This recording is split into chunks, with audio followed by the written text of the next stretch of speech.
ये समझ में आता है कि अभी भी हमारे देश में वो मानसिकता है पुरुषों की, लोगों की, जिसमें अभी भी औरतों को कम दर्जे का समझा जाता है और औरतों को सिर्फ एक दूसरी श्रेणी का दूसरी समझा श्रे- हाँ, सिर्फ औरतों को एक मजे का साधन समझा जाता है। तो आज भी ये ऐसा बहुत लगता ही है आप आज भी ऐसी मान्यताएं है हर कहीं जगह पे है।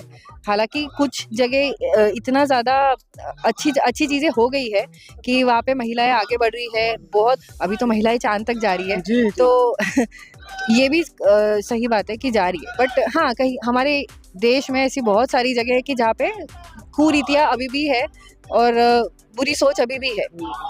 तो उसके लिए हम लोग सभी प्रयास करते रहते हैं। रेलवे के माध्यम से भी हम लोग बहुत सारे जगह जगह जाके हम लोग प्रसार करते हैं कि महिलाओं को किस तरीके का शिक्षण देना चाहिए और महिलाओं को अच्छी शिक्षा और संस्कार जो बोला जाता है कि good touch bad touch and all ये थिंग्स, सब ये सारी चीजें हम लोग हाँ लेकिन रेलवे पाठ्यक्रम में तो अभी भी नहीं है। पाठ्यक्रम में तो है नहीं अभी तक। वो होना चाहिए हम लोग को। मैं चर्चाएं समझती चल हूँ रही कि ये कोई गरीबी हटाओ चीज नहीं कार्यक्रम है, नहीं है। कार्यक्रम जी। नहीं है। रिजर्वेशन ये जो है सोशली बैकवर्ड लोगों को आगे लाने के लिए कार्यक्रम है। तो जब तक सोशली बैकवर्ड लोग आगे नहीं आएंगे तब तक रिजर्वेशन शायद चलता हटेगा रहेगा। नहीं। हाँ, जी जी और अगर लोग अपनी धारणा खत्म नहीं करेंगे कि कास्ट सिस्टम है तब तक रिजर्वेशन नहीं जाएगा। सो मेरा यही मोटो है कि आप कास्ट हटा दो, रिजर्वेशन अपने आप खत्म हो जाएगा। जी जी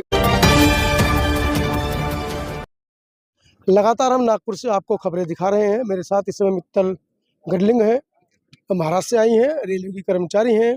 आज के इस ऐतिहासिक समागम में वो भी अपनी सहभागिता दर्ज करा रही हैं। आइए जानते हैं उनसे आज के इस कार्यक्रम को। उन्होंने देखा, नागपुर में है, अपने आप में नागपुर नागों का देश कहा जाता है, नागों की भूमि कही जाती है। बाबा साहब ने यहाँ दीक्षा ली, उसको लेकर वो कितनी प्रोत्साहित है उस पर भी चर्चा करेंगे। मैडम स्वागत है आपका। Thank you. मैडम जय आप भीम। जय भीम जय भीम। आप नागपुर आई हैं, क्या विचार है मन में? बहुत अच्छा लग रहा है। बेसिकली मैं बिलोंग नागपुर से ही करती हूँ। अच्छा। हाँ। जी जी जी। और तो वर्किंग के लिए मैं दीक्षा भूमि बचपन गुजरा होगा आपका? जी हाँ, जी हाँ, जी जी जी जी। दीक्षा भूमि में जाना आना होता ही था जी हर बार।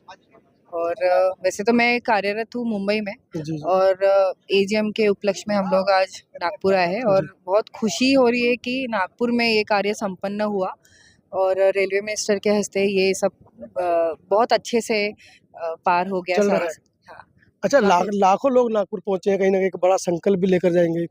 कुछ लोगों ने पहली बार नागपुर दीक्षा भूमि आए हैं, शायद एजीएम के बहाने ही आ गए हैं, लेकिन जब वो दीक्षा भूमि जाएंगे, बाबा साहब की फोटोज गैलरीज वो देखेंगे तो प्रभावित होंगे।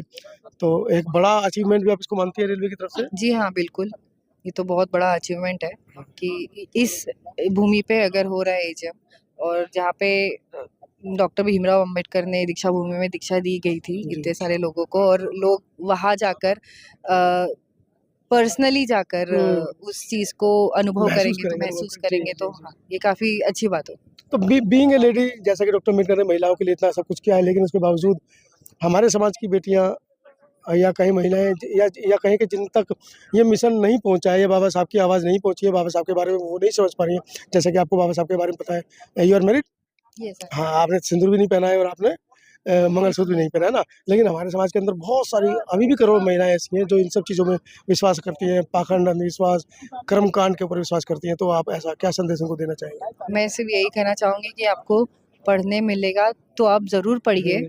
और ऐसा कुछ नहीं है कि अगर काफी लोगों की ऐसी मान्यता होगी कि क्या करना है पढ़ लिख के, कुछ तो नौकरी नहीं होती या कुछ नहीं होता। बट मैं ये समझती हूँ कि पढ़ाई करना बहुत ही बेसिक नीड है लाइफ में, तो हमें ज़रूर पढ़ना चाहिए। और ऐसे कई सारे एनजीओज है, कई सारे ग्रुप है जो लड़कियों के लिए जो नहीं पढ़ पाती है जी जी जी, उनके लिए वर्क कर उनकी रहे हैं। हेल्प करती है, वर्क करती है। तो ऐसे इनसे हम सबने जुड़ना चाहिए और सबने इसके ऊपर काम करना चाहिए। तो क्या लगता है, जैसे कि लगभग आज़ादी के 75 वर्ष हो चुके हैं, आपको क्या लगता है कि महिलाओं की जो आज़ादी जिसकी बात की जाती है, महिला सशक्तिकरण की बात की जाती है, सरकारें कह रही हैं बेटी बचाओ बेटी पढ़ाओ, लेकिन सोशल मीडिया पर लगातार बेटियों के साथ हो रहे हादसे, जघन्य अपराध, उनके अंदर वृद्धि दिख रही है। खास करके देश के नामी गिरामी बाबा जिनकी आस्था महिलाएं करती हैं, नेताओं के नाम निकल कर आते हैं, तो ऐसे में एक बड़ा शौक लगता है, नहीं? जी हाँ, ये तो बहुत शौक लगता है, दुख भी होता है। और मतलब ये समझ में आता है कि अभी भी हमारे देश में वो मानसिकता है पुरुषों की, लोगों की, जिसमें अभी भी औरतों को कम दर्जे का समझा जाता है और औरतों को सिर्फ एक दूसरी श्रेणी का दूसरी समझा हाँ, जी। सिर्फ औरतों को एक मजे का साधन समझा जाता है। तो आज भी ये ऐसा बहुत लगता है ही आपको आज भी हाँ, आज भी ऐसी मान्यताएं है, हर कहीं जगह पे है। हालांकि कुछ जगह इतना ज्यादा अच्छी चीजें हो गई है कि वहाँ पे महिलाएं आगे बढ़ रही है बहुत। अभी तो महिलाएं चांद तक जा रही है, जी, जी। तो ये भी सही बात है कि जा रही है। बट हाँ, कहीं हमारे देश में ऐसी बहुत सारी जगह है कि जहाँ पे कुरीतियाँ अभी भी है और बुरी सोच अभी भी है। तो उसके लिए हम लोग सभी प्रयास करते रहते हैं। रेलवे के माध्यम से भी हम लोग बहुत सारे जगह-जगह जाके हम लोग प्रसार करते हैं कि महिलाओं को किस तरीके का शिक्षण देना चाहिए और महिलाओं को अच्छी शिक्षा और संस्कार जो बोला जाता है कि good touch, bad touch and all ये थिंग्स, सब ये सारी चीज़ें हम लोग हाँ, लेकिन रेलवे की पाठ्यक्रम में दी तो अभी भी जाती नहीं है। है। पाठ्यक्रम में तो है नहीं अभी तक, वो होना चाहिए। हम लोग मतलब भी यही चर्चाएँ कहते चल रही हैं, बातें कर रहे हैं, लेकिन कहीं है नहीं। हैं। देखेंगे अभी क्या चलिए नई चलिए सरकार आई तो करेंगी कुछ। एक सवाल और निकल कर आता है कि एक तो देश के नागरिक, हुँ, ऊपर से दलित नागरिक और हुँ, उसके ऊपर तुर्रा ये है कि दलित महिला नागरिक, हुँ। मतलब तीसरे दर्जे में आ गई, क्योंकि सवर्ण महिलाओं के मुकाबले आज भी दलित दलित महिलाओं की यस। जो स्थिति है वो वाक़ई में दयनीय है। यस ऐसा है। आप मानती हैं? हाँ, है, दयनीय है। देखा जाए तो हमारे वर्ग का शायद 1% ही हिस्सा ऐसा है कि जो आगे बढ़ चुका है, पर 99% लोगों के साथ में ये सब चीज़ें नहीं है। लेकिन जैसे उसके हम बावजूद वो लोग कह रहे हैं कि आरक्षण ले लिया है, खैरात ले ली है, शिक्षित हो गए हैं, करोड़पति अरबपति बन गए हैं, तो इनके ऊपर तो क्रीमी लेयर लगाइए। बहुत सारे सवाल ऐसे निकल कर आते हैं। फिर अगर ऐसा होता है तो सेंसेक्स कर लेने चाहिए। मतलब अच्छा, मैं ये समझती हूँ आपके कि पूरे परिवार में या हस्बैंड के पूरे परिवार में किसी के पास बीएमडब्ल्यू गाड़ी है? जी नहीं, तो कहाँ हम मतलब धन्ना सेठ कहाँ से हैं? क्या कहें अभी।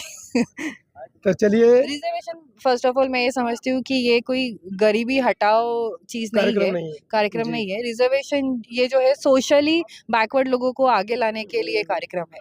तो जब तक सोशली बैकवर्ड लोग आगे नहीं आएँगे तब तक रिजर्वेशन शायद चलता हटेगा रहेगा। नहीं। हाँ, जी, जी, और जी। अगर लोग अपनी धारणा खत्म नहीं करेंगे कि कास्ट सिस्टम है, तब तक रिजर्वेशन नहीं जाएगा। सो मेरा यही मोटो है कि आप कास्ट हटा दो, रिजर्वेशन अपने आप खत्म हो जाएगा। जी, जी, एक बहुत बड़ी बात मैडम ने बोली है कि जाति विहीन राष्ट्र की स्थापना हम बात तो करते हैं, लेकिन जब उसके बारे में सोचेंगे, उसके बारे में हम काम करेंगे तो कहीं न कहीं जो रिज़र्वेशन को आज गाली देते हैं या भीख बताते हैं, उसकी हमें ज़रूरत नहीं पड़ेगी। जैसा कि मित्तल मैडम ने कहा कि आप कास्ट हटाइए, रिज़र्वेशन हम आपके मुँह पर उल्टा फेंक कर मार देंगे।